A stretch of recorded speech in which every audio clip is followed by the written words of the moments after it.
रात के 2 बज रहे थे। मेरा फोन बजा। स्क्रीन पर कोई नाम नहीं था, सिर्फ एक शब्द, फ्यूचर। यह शब्द पढ़ते ही जहन में मेरे दोस्त के साथ बिताए हुए वह पल ख्यालों में आने लगे। फिर सोचा कोई मजाक होगा, पर उस आवाज ने मेरा पूरा पास जगा दिया। फोन में वह आवाज, वो तुम्हारा सब कुछ ले लेगी, जैसे मेरे साथ हुआ। अगले दिन कैफे में मेरी दोस्त का हंसता मासूम चेहरा, पर आंखों में वह राज था जो मैं समझ चुकी थी।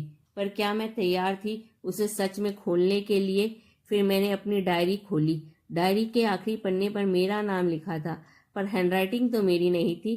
तो क्या मैं भी उसी खेल का हिस्सा बन चुकी हूँ? वह पुरानी यादें जहाँ मेरी दोस्त रो रही थी, आईना टूटा पड़ा था और एक फटी तस्वीर जिसमें हम दोनों थे। मैंने अपनी दोस्त से पूछा, क्या तुमने डायरी में मेरा नाम लिखा? उसने कहा नहीं, पर उसकी आंखों ने कुछ और ही कहा। अब मेरा सर चकरा रहा था। क्या मैं ही सब कुछ भूल रही हूँ? क्या मेरे साथ ही सब कुछ हो रहा है, जैसे कभी ने मेरी जिंदगी लिख दी हो? फिर फोन बजा। मेरा हाथ कांप रहे थे, पर मैंने फोन उठाया। उस आवाज ने कहा, जो तुम भूल चुकी हो वह तुम्हारी ताकत है।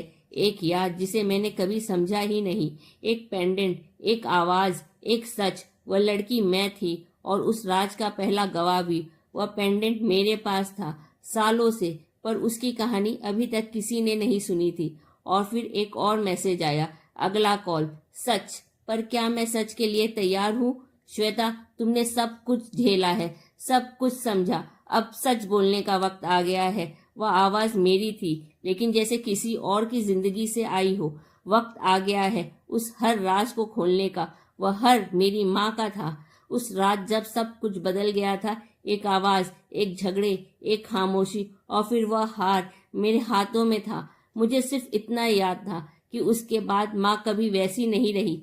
उस हार के अंदर एक राज था, एक छोटी सी चिट्ठी। अगर तुम यह पढ़ रही हो तो तुम सच जानने के लिए तैयार हो।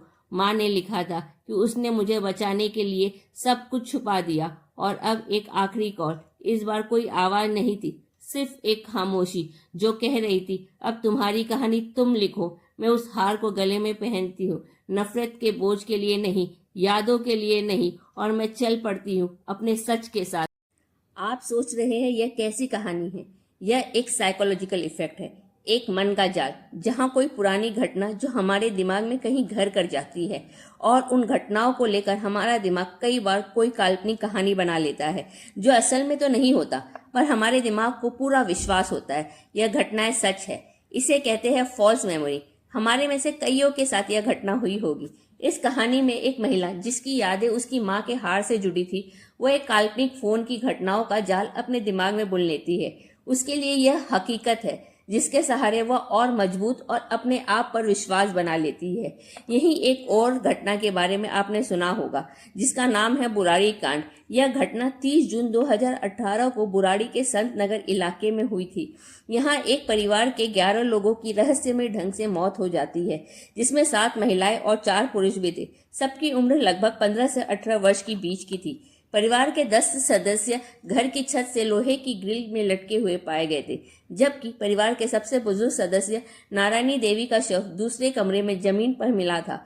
लटके हुए सदस्यों के हाथ बंधे हुए थे, आंखों मुंह पर पट्टी बंधी थी। जांच के दौरान जब पूरी कहानी सामने आई, तब यह एक साइकोलॉजिकल इफेक्ट, फॉल्स मेमोरी का केस पाया गया, जहां परिवार के एक सदस्य ललित चुंडावत का दिमाग एक काल्पनिक कहानी बना लेता है, जिसमें वह अपने पिता को देखता है, उनसे बातें करता है, और वह इस काल्पनिक घटनाओं को हकीकत मानता है और अपने परिवार के लोगों का भी पूरा भरोसा हासिल कर लेता है।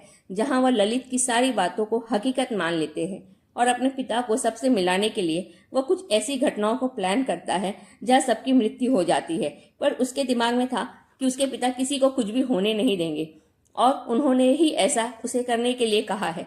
इस साइकोलॉजी से बहुत लोग गुजरते हैं, जहाँ कुछ घटना हुई तो नहीं रहती, पर उन्हें लगता है वह हकीकत है, उन्होंने देखा है। ऐसी किसी घटना के बारे में आप जानते हैं या आपके किसी करीबी के साथ हुई हो तो कमेंट। पसंद आई हो तो लाइक, शेयर और सब्सक्राइब जरूर कीजिएगा।